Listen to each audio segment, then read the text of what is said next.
Olá, tudo bem? Gostaria de compartilhar com você mais uma porção da Palavra de Deus neste dia. E eu gostaria de compartilhar com você o que diz em 2 Coríntios, capítulo 5, versículo 17, que diz assim: Logo, todo aquele que está em Cristo se tornou nova criação. A velha vida acabou e uma nova vida teve início. Aqui eu quero falar para você a passagem que se encontra em 1 Crônicas, capítulo 7, versículo do 20 ao 27, e Gênesis 48, capítulo 48, versículo 11 ao 22. Nós vamos ouvir sobre a história de um homem chamado Berias, e você vai saber como essa história teve início. Elas estão nestes livros que eu falei há pouco.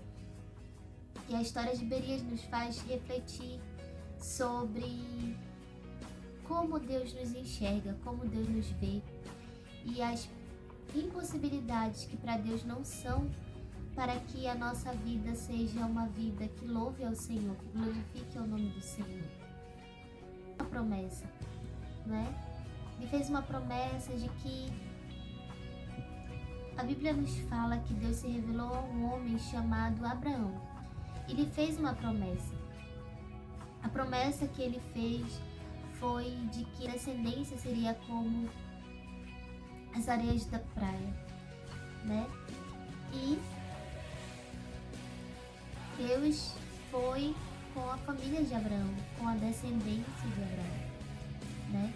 Nós podemos saber que Abraão gerou Isaac, Isaac gerou Jacó, Jacó gerou José, e José gerou Efraim e Manassés. E Efraim teve seus filhos, e eles tiveram alguns nomes chamados de Sutela, Ezer, Eleada e Ceará.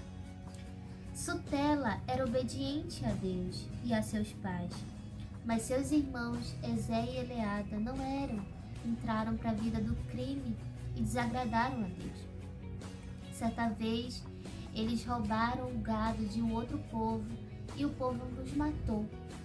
E seu pai, Efraim, ficou muito triste, abalado com a situação, sofreu de uma pequena depressão e mesmo sendo consolado por seus amigos, ele não quis, que ficar tão longe dessa tristeza. Depois de algum tempo, sua esposa teve Berias. Berias, que significa o desgraçado. Essa expressão não é nada boa, não é?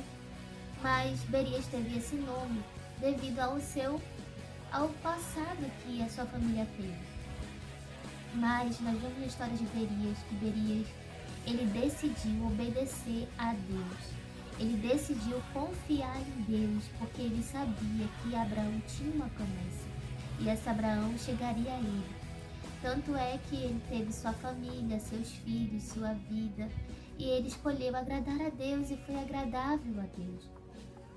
E ele deu alguns nomes para seus filhos, o qual os chamou Refa, que significa cura. E também o outro filho chamou Ladã, que significa Deus coloca as coisas no lugar. Então, quando nós deixamos sobre ele as nossas causas, Deus se responsabiliza pelo nosso futuro. Deus não é imperfeito para que possa se esquecer da sua promessa. Ele diz, não é? Em 1 Pedro, capítulo 5, versículo 7, lancem sobre ele toda a sua ansiedade, porque ele tem cuidado de vocês. O último descendente de Berias é Josué, que significa o Senhor salva. Dá para perceber a grande mudança ocorrida, não é verdade? Tudo começa o título desgraçado, mas termina com o Senhor salva. Desde o começo, Berias decide convidar a Deus para atuar em sua tragédia. E enquanto ele trabalha para superar seu estigma de maldito, Deus vai ao seu lado garantindo o bom futuro da sua história. Então, independente da sua genealogia, da história da sua família, da sua história, o significado do seu nome, ou o significado do que você já passou, Deus, Ele é o mesmo e Ele muda histórias. Ele muda histórias. Todos que reconhecerem, obedecerem e crerem receberão também uma nova identidade de origem celestial. Então, Deus transforma maldição em bênção. Não foi a maldição do seu nome ou a tristeza do seu pai que determinou a vida de Beerias. Ele tinha como descendente de Abraão as bênçãos de Deus e a promessa de pertencer à tribo de Efraim, uma das 12 partes do território de Israel. E sua família herdou essa promessa e essa terra. Então Deus deseja que você herde essa promessa e essa terra.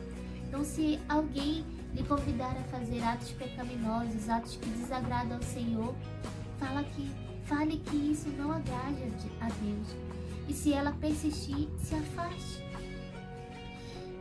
Esteja em comunhão com Deus. Não é? E a história de Beerias nos traz os seguintes ensinamentos: um nome e uma identidade. Quem é você? Seu nome, seu gênero, sua etnia, sua idade, sua cidade, mas também o criou com uma identidade espiritual. Você é a obra mais perfeita de Deus e mais importante da criação de Deus, porque diferente dos outros seres humanos, você foi criado à sua imagem e semelhança. E sua identidade espiritual é definida pela sua crença ou sua descrença em Deus.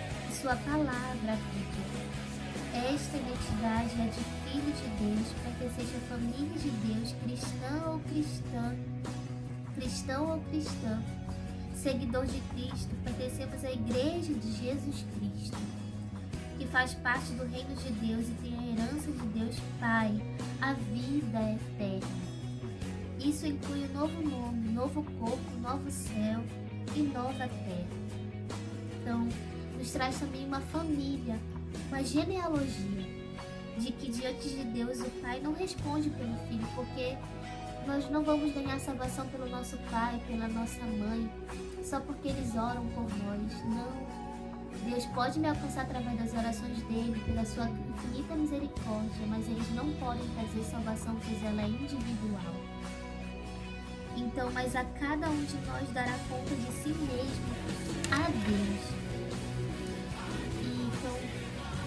Você precisa rever seus conceitos, rever seus pensamentos, que essa palavra toque no seu coração. E se você quer aceitar a este Deus, hoje é o dia. Hoje é o dia que Deus pode transformar a sua vida como transformou a vida de Beerias.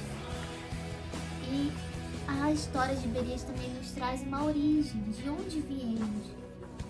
Mas somente quando cremos em Jesus é que somos filhos de Deus, com direito à herança de bênçãos terrenas e vida eterna.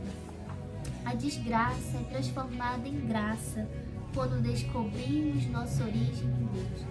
Então, se você quer descobrir esta graça de Deus, aceite Ele no seu coração, aceite Ele na sua vida, deixe Ele dominar toda a sua vida e transformar em graça na sua vida.